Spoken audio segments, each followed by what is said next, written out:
और ब्रह्मांड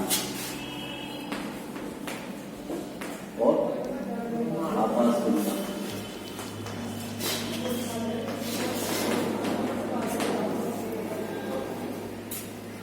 देखिए क्या है कि हम इसमें ब्रह्मांड की बात करें,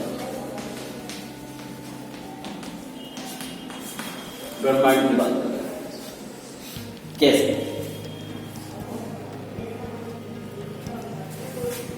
अभी तक पूरे यूनिवर्स में, ब्रह्मांड में 64,000 से ज्यादा गैलेक्सियों की जानकारी हमको है। 64,000 से ज्यादा, 64,000 गैलेक्सी है ना। कोई गैलेक्सी इस आकार की है, कोई गैलेक्सी इस आकार की है,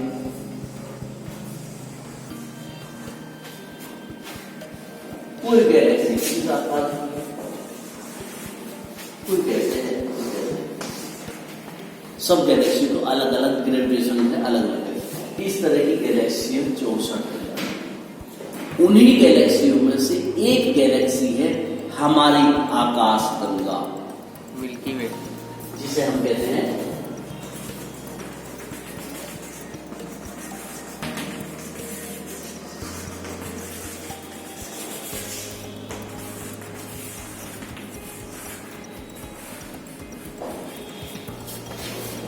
गैलेक्सी। और ये सब क्या है, इस गैलेक्सी में ये सब क्या है, तारे। इन्हीं तारों में से एक तारा है सूरज, एक तारा है सूरज। ये सब तारे हैं, उन्हीं तारों में से एक तारा जो बाहर चमक रहा है ये है सूरज। और सूरज का अपना सौर परिवार है, और ये है सूरज और सूरज का अपना सौर परिवार।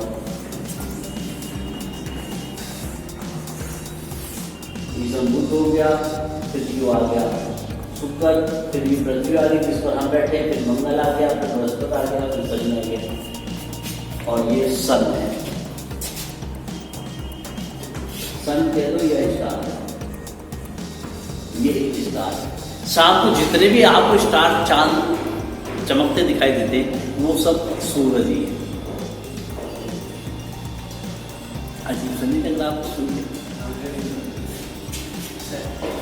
इतना चमकदार सूरज, जिस तारे के परिवार हम हैं, शाम होते के साथ ही जब हमारा परिवार का मुखिया सो जाता है, उसके बाद बाकी दुनिया के परिवारों के मुखिया चमकते हुए दिखाई देते हैं, वो सब भी सूरज है।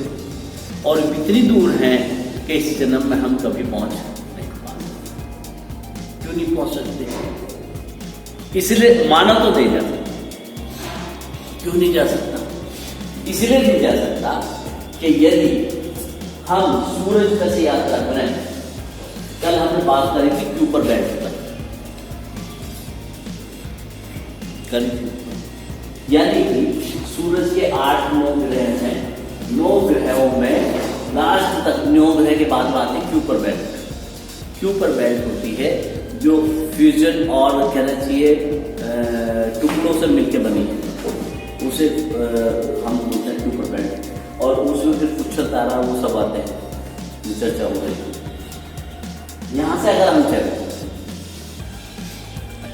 प्रकाश की गति, दुनिया की सबसे ज्यादा तेज गति किसकी है? प्रकाश की। उसके बाद दूसरी गति किसकी? ध्वनि की।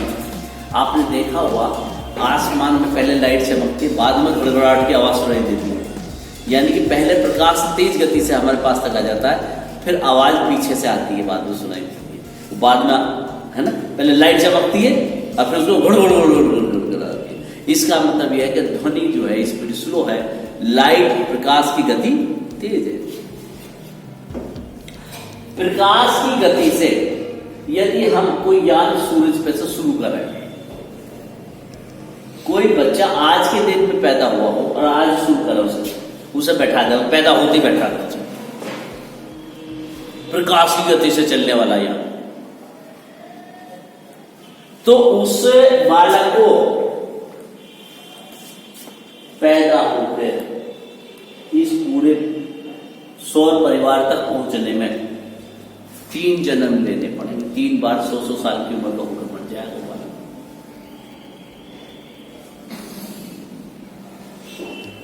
यानी कि 3 जीवन चाहिए, और हम अपने एक जीवन में बात कर रहे हैं, है ना। हम क्या बात कर रहे थे लास्ट में सर? तो इसमें इतनी दूरी यहां से यहां तक, अब इससे अंदाजा लगा लो इससे यहां तक पहुंचने में कितना टाइम लगेगा। जो धूमकेतु और कॉमेट होते हैं, कोई 75 साल बाद आता है, कोई 6000 साल बाद आता है, कोई 10,000 साल बाद आता है। और ये सौर परिवार के चक्कर काटते काटते ये पूरा सौर परिवार इसका परिवार है। और ऐसे अरबों तारे हैं ये, जैसा एक तारा ये सूरज है, ऐसे ये सब अरबों तारे हैं। अरबों सूरज है, और अरबों सूरज से मिलकर एक गैलेक्सी बनी है। और ऐसी ऐसी कितनी गैलेक्सी है जो अभी तक हम ज्ञात कर पाए हैं, जिनकी जानकारी हम तक पहुंच पाई है कि 64,000 है। तो क्या पूरे ब्रह्मांड का चक्कर संभव है? असंभव है, मुश्किल है। असंभव शब्द तो खैर नहीं कहना चाहिए, लेकिन मुश्किल है। जब हम अपने जीवन में इसे ही पार नहीं कर सकते हैं, एक तारे के परिवार को ही पार नहीं कर सकते भैया, तो ये तो अरबों खरबों तारे हैं। और अरबों खरबों तारों का एक एक ग्रुप में ऐसे 64,000 तो पता चल गया हमें। उससे आगे कितने होंगे भगवान वाले, ऊपर वाला जाने नहीं पता।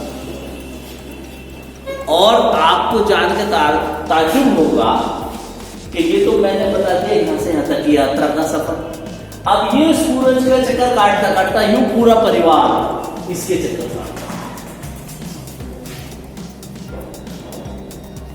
और इस समय सूरज हमारा यहां है। मैं उस जगह का नाम भूल रहा हूं क्या है, सूरज के अंदर, सूरज इस गैलेक्सी में किस जगह पर, उस जगह का नाम हम लोग रखा हुआ है। सूरज इस समय हमारा सौर परिवार यहां पर, और यहां पर पृथ्वी जो चक्कर काटती है, उस पृथ्वी से हमें यह गैलेक्सी की पट्टी सी दिखाई देती है बस। अगर आप कभी भी दूर दराज कहीं गांव में चले जाएं, आकाश में लेटे हो, दक्षिण से उत्तर की ओर एक ऐसी पट्टी सी दिखाई देगी आपको, जिसमें बहुत सारे तारे से दिखाई देगा। एक ऐसे लगे तारों की नदी सी बहती हुई है ना। तो वो हमारी गैलेक्सी का एक सिरा है जो दिखाई देता है। क्लियर हो गई बात? अब कल पहली बार यूरोपियन साइंस एजेंसी ने, यूरोपियन साइंस एजेंसी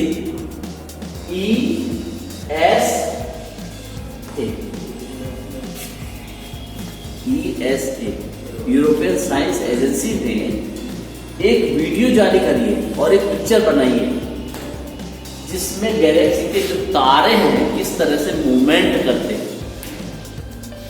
अब मेरे पास लैपटॉप नहीं है, नहीं तो आज दिखा देता है, लेकिन यूट्यूब पर पढ़िए। आज जब मैं ये वीडियो बनाऊंगा तो उसमें ये वीडियो डालूंगा, नहीं वो गैलेक्सी की वीडियो ही डालूंगा उसमें, तो कैसी गैलेक्सी की वीडियो है। क्लियर हो गया? तो उसमें जो तारे मूवमेंट किस तरह से करते हैं, कैसे झाड़ू की तरह स्वीप करते हैं सारे के सारे तारे, और उसको एनालिसिस करने में कितना टाइम लगा हुआ है। तो अगली बात ये बता रहा था, जो कि हमें नहीं पढ़ाई जाती एमएससी में भी, क्योंकि इसकी जरूरत नहीं महसूस होती, लेकिन हम उस टाइम से भी आगे की बात सोच रहे हैं कि ये सूरज, ये तारा हमारा जो सौर परिवार है, उसका ये छोटा सा परिवार है।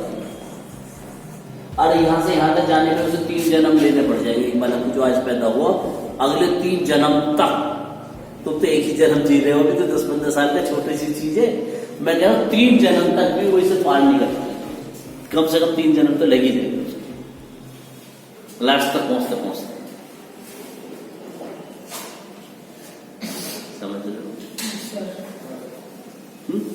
चलो, अब ये सौर परिवार भी आपस में घूमता घूमता भी इसके चक्कर से और इसका एक चक्कर काटने सोचिए कितना समय लगता होगा। इसका एक चक्कर काटने में 22 करोड़ प्रकाश वर्ष लगते हैं। 22 करोड़ शब्दों पे ध्यान दो, मैं कह रहा हूं और अपने दिमाग में सोच के देखो 22 करोड़ का मतलब 22 करोड़ प्रकाश वर्ष 22 करोड़ सोच के देखिए, है ना इंपॉर्टेंट चीज। हमें एक तारे से दूसरे तारे तक पहुंचने में या शाम के समय में जो आसमान में तारे टिमटिमाते हुए दिखाई दे रहे हैं उससे हम तक वो दिखाई दे रहे तो 5 साल पहले चला हुआ प्रकाश होता है कम से कम। सबसे नजदीक तारा हमारा 3, 4, 5 प्रकाश वर्ष दूर होता है। सबसे नजदीक तारा भी हमारे कितने दूर होता है? 5 प्रकाश वर्ष। और एक प्रकाश वर्ष क्या होता है? एक साल में चली गई प्रकाश द्वारा तय की गई दूरी। दूरी कितना डिस्टेंस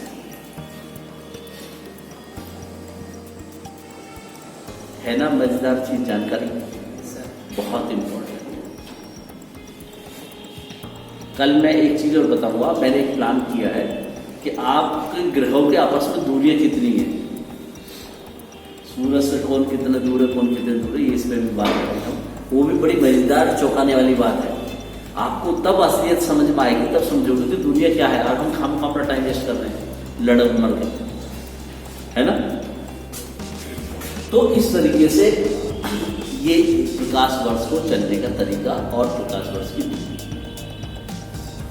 क्लियर होगी बात, है ना? आपको जानकर ताज्जुब होगा कि इस दूरी में यहाँ से यहाँ तक के बीच में जो 9 ग्रह हैं, अगर हम कागज को आधा कर दें, मोड़ दें, एक दूरी इतनी मान लें और उसको आधा कर दें तो सेंटर में यूरेनस आता है। यूरेनस के बाद नेपच्यून, यानी कि अगर एक स्केल बनाते हम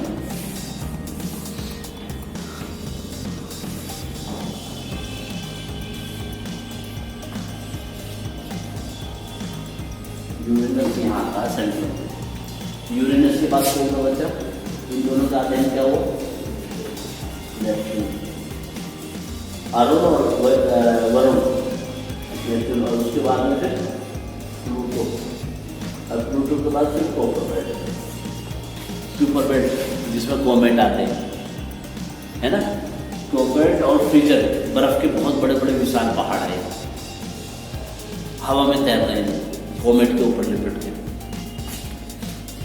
और उन दोनों के आधे के बीच में है यहाँ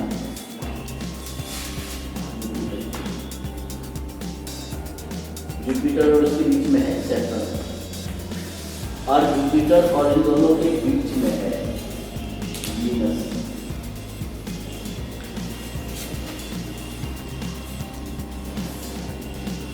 एस्ट्रॉइड बेल्ट, इसीलिए समझो एस्ट्रॉइड, ये एस्ट्रॉइड इन दोनों के बीच सेंटर में, इनका बीच सेंटर है एस्ट्रॉइड बेल्ट का। और एस्ट्रॉइड बेल्ट के इधर की तरफ है इन दोनों के बीच में मंगल, और इन दोनों के बीच में है वीनस, और इन दोनों के बीच में है मरकरी, और इन दोनों के बीच में है ग्रह।